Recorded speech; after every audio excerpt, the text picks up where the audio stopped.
So as most of you know, I'm on a full-on mission to grow as much of my own food as possible to really take my cooking to the next level. And although I love eating mushrooms, they were always something that I was fine outsourcing because I didn't really think growing them at home would be effective, and I'm certainly not a foraging expert. But then I saw this video right here from Jordan and Silvan of Homegrown Hand Gathered, and my mind was kind of blown, and I thought maybe growing them on logs could possibly solve my mushroom problem. So I invited them over to the studio to give me a full tutorial on the traditional Japanese method of growing shiitake mushrooms on logs. And it turns out that it's not only extremely easy to do, but it's very satisfying, and over time it can lead to some serious cost savings and mushroom abundance.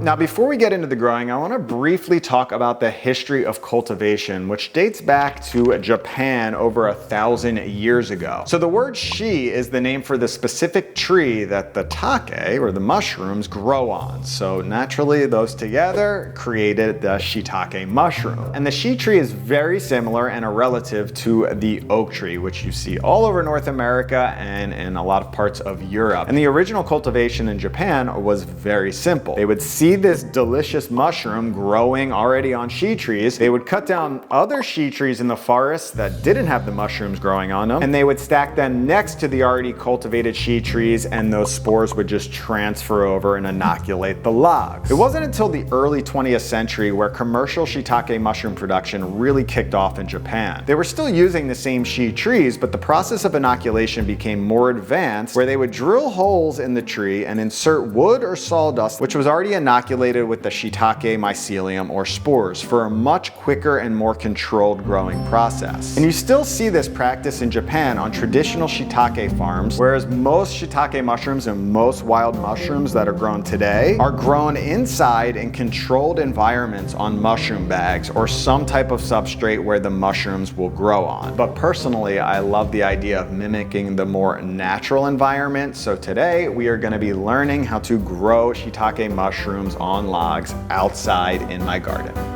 All right, Silvan and Jordan, thanks for coming. Thanks for having us. Yeah, thanks for having us. What would you say you guys do on your channel? I would say that we try and produce as much of our own food as possible and show people how to do that, whether it's by foraging, hunting, or gardening, and all in a suburban setting. So we use community gardens in Pittsburgh, and because we're in Pittsburgh, we're in really close proximity to a lot of big tracts of wilderness where we can go and hunt and forage, so it's just a little bit more available to us than it would be here so close to New York City. Jordan had started doing this challenge, the Living Off the Land challenge, right? Where he would, where we would go as long as we could, only eating food that we produced. We didn't want it to be this sort of like feeling of deprivation. We wanted to eat all the foods that we love and just find ways to creatively make them using stuff that we've grown or foraged. So maybe like some of my favorite, southern meals using venison, or maybe some of Jordan's like favorite Syrian dishes using foraged grape leaves. We were producing so much food in our gardens, and it was just more of a curiosity, like how long could we actually live off of this? And it started off very poorly. We were basically just starving. It was so grumpy. But we've gotten really good at it. We've started sharing about it online and trying to document a little bit more of what we're doing rather than just like winging it. But it really like shoved us right into that niche, and we found about a lot of other really cool people that are growing food and foraging. And so how did you get into growing mushrooms on logs? As a kid with my mom, we went to a workshop. I don't know, where I grew up there's a lot of like old back to the lander hippies, and we did like a mushroom growing workshop and had a few logs. And then when we moved into our current place, we also have a lot of shady spots in our yard, and because we wanted to grow as much food as possible, we were trying to think, how can we still utilize this space to produce calories and delicious food, and realized that mushrooms were like the perfect solution to that problem, and they're delicious. I was thinking here, I have this whole shaded area of my garden, and mushrooms naturally come up over there. So you're gonna tell me how to do this, and we're gonna grow some mushrooms on logs. So we've got the basic tools right here, and then would you call this a little more advanced, or? Probably like bigger scale. If you're gonna do a lot of mushrooms, this is what you would If you wanna get do. serious. Yeah. So Silvan, take us through the very basic. Sure, yeah. So what you're gonna need to buy is plug spawn, and you can get this online a bunch of different places. And it's essentially just these little wooden dowels that have been inoculated with the shiitake mushroom mycelium, which is kind of like the roots of the mushroom. And then you just need like a regular drill with a drill bit to, you know, drill into the wood. And then I just use a little tape to mark, you know, the depth, because you want to be drilling holes in the log that are the same depth or a little bit deeper than the dowel. And then just a hammer to pound them in. So that's everything you need other than the wax, which we use to cover over the hole that we made. So no like bugs or birds get in there, and so that it doesn't dry out too fast, and we have that melting inside. And what kind of wax is that? Any food grade wax is fine, but we brought some beeswax from our bees, so. We spent a lot of years doing the drill and hammer method, and it's very time consuming. You have to recharge your drill batteries quite a lot. This is a modified angle grinder that has a special bit for drilling into wood. Wow. And with this angle grinder, it's just a lot more powerful than a handheld drill, so you can burn through the logs, dig a lot of holes, and then you can use sawdust spawn. So this is similar to the dowel spawn, but it's actually sawdust that's inoculated with the shiitake mycelium. So we fill up these plungers and pop it into the holes that we're gonna drill in the logs. The end effect is that you're gonna have a log that's inoculated with shiitake mushrooms, but the sawdust spawn works its way through the log a little bit faster, so you'll get mushrooms sooner than you would with the dowel spawn. So this is what a lot of commercial mushroom growers are gonna use if they're growing on logs. So right here we have some oak logs that were cut by tree pruners in Pittsburgh. We kind of stalk them and we chase them down when they're cutting the big branches off around the power lines, and then we collect these logs so that rather than just getting thrown in a big pile somewhere, we can utilize them to grow mushrooms. Oak is a really great species to grow them on. It has a lot of sapwood. This darker wood on the outside of here, that's what the mushroom mycelium is mostly consuming when it's going through the log to produce the mushrooms, and then the lighter stuff on the inside, that's actually the heartwood. So the better logs to use are the ones with a greater sapwood to hardwood ratio. There's a few other trees that shiitake can also grow well on, so they definitely love oak the best, but they also will do well on a lot of other hardwood trees like beech. We've done it on sassafras, maple, and what else? Hornbeam. Yeah, all of those we've had success growing shiitake on. If you look online, there's a chart, and they've done lots of research, you know, because this has been cultivated so widely for so long, so you can kind of go through and see, you know, what trees you have on your property and how they'll do with shiitakes. All right, let's make some mushroom logs. So we're gonna start by drilling the holes in the log with our modified angle grinder, and we like to do the holes about 4 to 6 inches apart, and we do them in a diamond pattern. So we'll do one line of holes and then about 3 inches down and a diamond pattern offset, do the rest of the holes. You can do them closer if you want and use more spawn. It's a little less economical, but you'll get your mushrooms a bit faster that way. So now we're gonna use our plungers to fill the holes that we just drilled with spawn.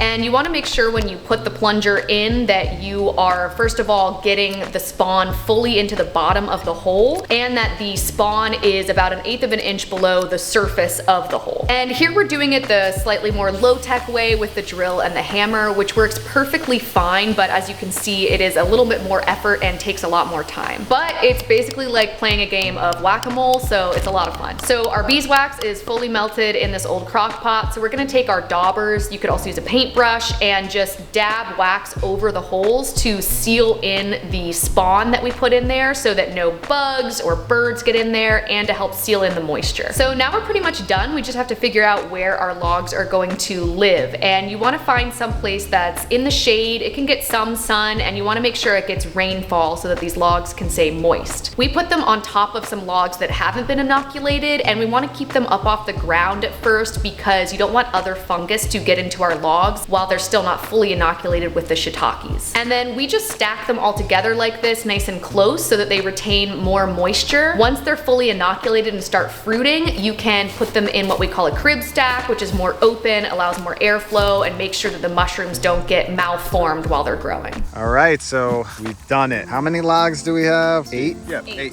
And how many do you guys have at home? would you say? We have about 40 or 50. We cycle through them. We do a new batch every spring so that we always have some in their prime fruiting years, and then over time they kind of break down. It's a great way to use a resource that's often just piled up and rotting away. If you're anywhere where there's power lines that are being trimmed by arborists, then you have access to piles and piles of this wood. And obviously we've got to wait a few months for these to fruit, but you've brought some from home that recently fruited on your Shiitake logs. And then what we're gonna do, we are gonna head over to the garden, which is absolutely pumping with greens. We're gonna pick a bunch of fresh stuff and we are gonna go inside and make a completely homegrown ramen. We thought a nice bowl of ramen would be a great showcase of the fresh shiitake mushrooms, so this was a complete collaboration of all three of our minds, and it started with a little trip to the garden where we harvested some Chinese eggplants, a few jalapenos, some beautiful fresh sweet corn, the first of the summer. This sprouting broccoli has been going for like 3 months. It's the gift that keeps on giving. And finally, a little bunch of bok choy. So here are the beautiful shiitake mushrooms from Silvan and Jordan's already fruiting logs at their house in Pittsburgh. And I'll of course keep you updated on mine, which should be fruiting in about 6 months. And we decided to go with a full-on vegetarian ramen. So for maximum flavor, we're using these mushrooms to build out the broth, along with some seaweed that Jordan and Silvan foraged. I believe this is considered sea lettuce. And what we're basically doing here is creating a shiitake dashi stock. And we just threw everything in a pot of water, let that come to a boil, and just simmered it for around 45 minutes until those flavors really developed in the stock. So a traditional Japanese dashi is kombu, the seaweed, and bonito flakes, which are the dried little fish. But there are versions where you have shiitake dashi stocks as well. So we're kind of going with that here.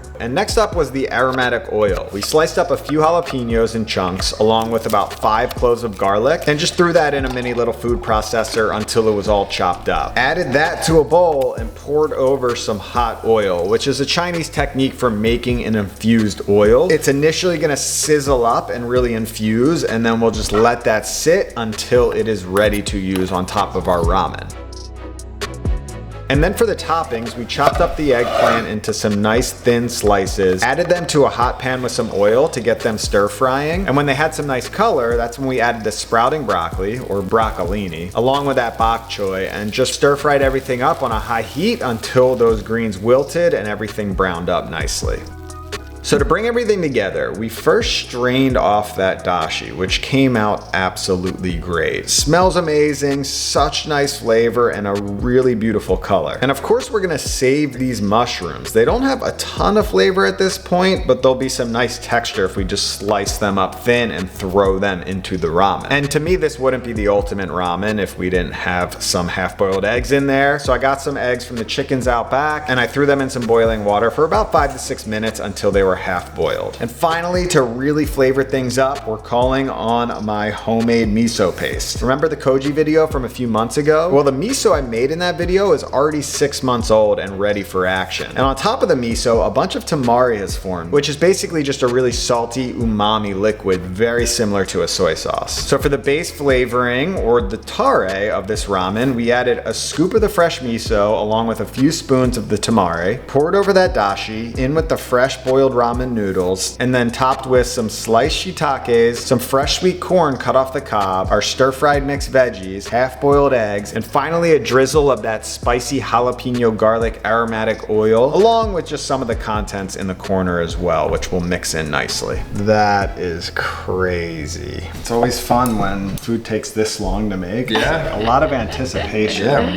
harvested all this stuff out in the yard earlier. When you're living off the land, sometimes you just do ramen without noodles. I don't know if you can call it ramen Right. or noodles, but yeah, we grew a little bit of wheat last year and some oats. They're just not that space efficient, so the main grain that we grow is corn. Oh my god, that broth is so good. So good. And the jalapeno like really comes through. It's flavorful. Like it's spicy, but it also has really good pepper flavor, I feel like. I only had enough noodles for 2 bowls. We actually share all of our food, and we always sit right next to each other when we eat it. So complex for just a bowl of one thing. Right, yeah. It's just the dimensions of flavor here with the aromatic oil and the umami from the broth and the salty. It's just like a symphony of flavors in your mouth. And it's almost like every bite is a little different. Because I grew up on like chicken noodles. Right, it's all homogeneous. Every bite is the same. And then it's Which like, is nice because that's kind of comforting sometimes, but if you want like something yeah, really like special- this is an entire meal because it's so complex. So we are gonna enjoy this in peace. Where can people find you? On Instagram, TikTok, YouTube. And YouTube. At Homegrown Hand Gathered. And you guys have a new foraging course, Oh, which yeah. is very exciting. Check that out. Yes. We check also it out. have a gardening course, so between the two of those, we basically show how you can grow and forage your own food just like we do. Love it. And click this video right here if you want more garden content.